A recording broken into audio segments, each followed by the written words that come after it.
Hey guys, it's Justine here from I Should Read That, and today we're doing something a little bit different. I wanted to do my very first discussion video.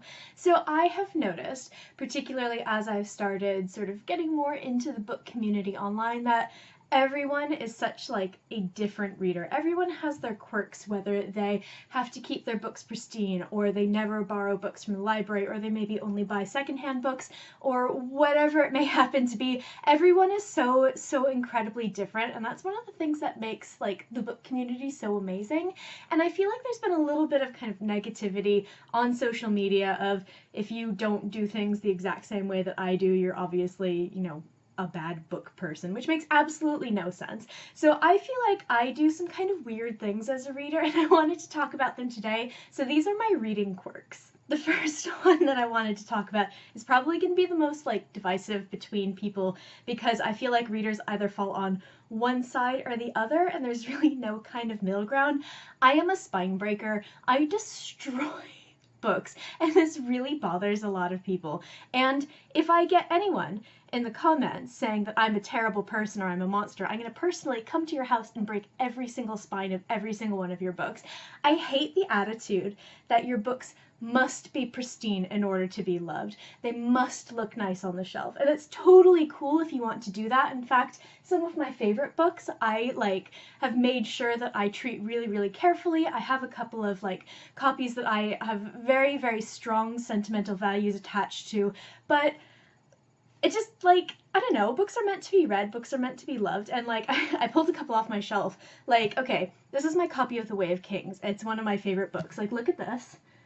You can tell that this has been read. This got torn in the move. This came with me from New York. And one of the reasons for that is, it's signed. I love this so much. I also put this little thingy in here. This is super cute. My friend Melissa got me, an embosser for my birthday one year. But, this is one of my most prized possessions. It's signed by Brandon Sanderson and personalized when I met him at New York Comic Con a few years ago. And, I couldn't really care less that it's completely destroyed. Also, I've got another one of my most prized possessions. I ordered this in this condition off of Amazon, and look at this. Look at this. I just don't really care. If you try to read one of these long ass books and don't break the spine, you are a better person than me, because I literally cannot achieve that. This also got to George R.R. Martin in this condition, and he signed it. I don't know what he thinks about me. He probably thinks that I'm either a great reader or a terrible reader. This book is so waterlogged and gross. I also most recently have my copy of Foundry Side, which I read last month, I believe, and it looks okay here. Look at that! It's terrible! It's so cracked, because it was so hard. This is a proof copy. It was so hard to read it nicely, so I was just break it open. I apologize if that last sequence was a little bit too graphic for some people, but honestly, books are meant to be read, and if they get kind of broken in the process, it means that they're even more loved to me. Obviously, that's not saying that if you keep your books really pristine, you're a bad person or anything. That's not what I'm saying at all. What I am saying is that if you yell and scream at me and tell me I'm a bad reader because I break my spines, I think that makes you a worse reader than me. The next one is also maybe a little bit of a controversial one. I peek at the endings of books, especially if they stress me out. So recently I started reading Caged Queen by Kristen Cicerelli. My copy is in my backpack. I didn't think to pull it out. But I got to a certain point in the story and I was like, no. If this is a thing that's happening, I'm not going to read this book. So I went and flipped ahead, and I did a little search to find out if this thing that is sort of foreshadowed actually happens.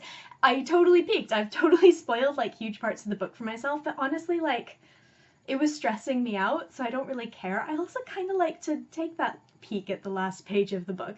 Sometimes that's a really bad idea. I did that for one of the Game of Thrones books. I can't remember which one, but it revealed that someone who we thought was dead was actually alive. And that was, yeah. But honestly, I don't know, it just, books stress me out sometimes, and I love sort of reading these, fantasy thrillers and things like that, but sometimes it just becomes a little bit too much for me. This is one of the things that's really good about reading on e-readers, is that I cannot flip to the very end. Sort of related to that, another thing that I do, and I would love to know if other people do this, because I don't think I've ever heard of anyone else doing this. I always have to, in a physical book, flip to the very back and see the exact page that the story ends on, and then I keep that number in my head as I go throughout the book, and it just makes things so much easier for me to kind of like make sure I'm keeping my reading on track. So for example, again with Caged Queen, which is the book that I'm reading right now, I went ahead, looked at the back, it's like 379 pages, and I stuck a bookmark right in the middle so that I could keep myself on track to read at least half of it tonight.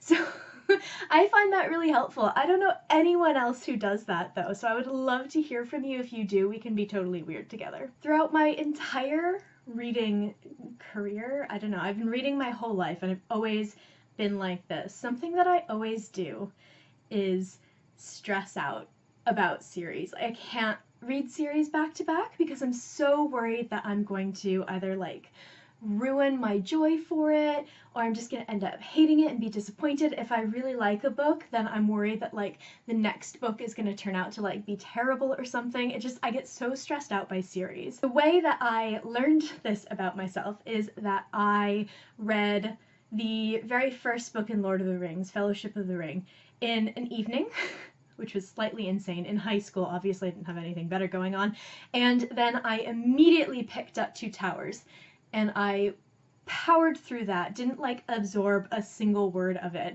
and then I immediately started Return of the King and got 20 pages in and set the series aside for about 9 years. I like could not touch those books again because I like burnt myself out on that series, and I find that I do that so frequently. So like recently, this isn't very recent, it was last year, but I read Six of Crows and I absolutely loved it. And I read one book in between Six of Crows and Crooked Kingdom, and I almost ruined it for myself because it was just like, it was too much. I feel like this is something that maybe I'm aging out of a little bit, like kind of as I read more and more, because recently I read the Divine Cities trilogy by Robert Jackson Bennett. You guys are probably totally sick and tired of hearing me talk about these books, but I read, I think the first one in like April, and then the second one in June, and then the third one maybe like 2 weeks after that. So that was like a huge deal for me because that's about as back-to-back as I get for series. So here's a fun one. Something that I absolutely like cannot handle is reading books out of order. I can't like, you know, start with, say, the Becky Chambers books are written to be companion novels. I still have to read them 1, 2, 3. I can't like jump in with number 2 and then go back and read the others. It like freaks me out, and I am the same way with TV when I happen to watch TV, which I don't do very often, I admit, but I can't like, you know, skip a season, you know, skip the first season, which isn't very good, and get into the good stuff in seasons, you know, 2 and 3 or whatever. I have to read things in order, and it freaks me out when people don't read things in order. It like, I don't know, it really troubles me. I know that people do this with series like Wheel of Time. They'll, you know, look up the summaries for, say, books 8 through 10 because those are the notoriously not very good ones. And I just like, I'm sitting here like, you can't not read 8 through 10 because that's like, that's the order of the books. That's how it has to be done. How could you skip them? But it doesn't bother some people. It really bothers me. The very last one is interesting because this is a fairly new development because I hadn't really read YA before, and this is something that I'm finding myself doing with YA books.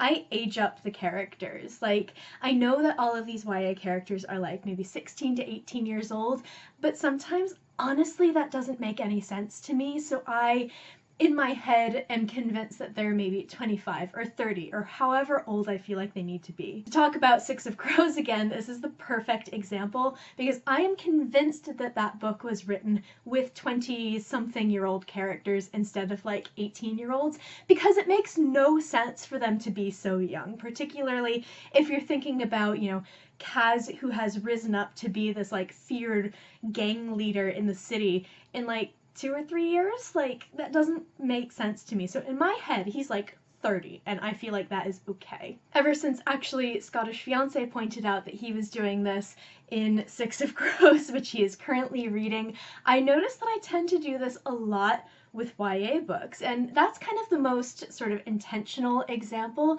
but in my head all of these characters are usually in their like mid-20s, because to me that's a little bit more relatable. Even though I read on the page they're like 17, like 25. The last thing that I wanted to mention, which is possibly going to be another controversial one, I'm opening and closing with controversial ones, is I don't really care about matching editions. I don't get upset about like cover changes because often I feel like they're done for the better, honestly.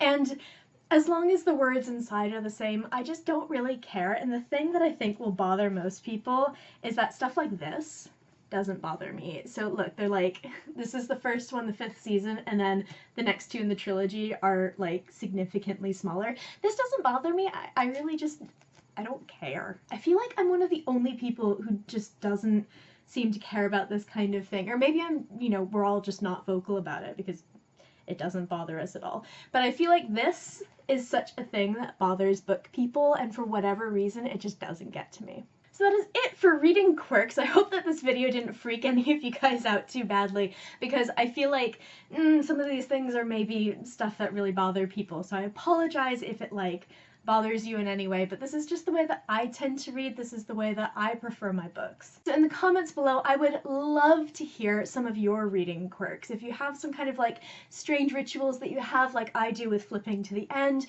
or if you're really, really concerned about the certain looks of your books or the way that you arrange your bookshelf, I would love to hear from you. As always, I post bookish content to this channel fairly frequently, so definitely hit subscribe, check back soon, and I will see you next time.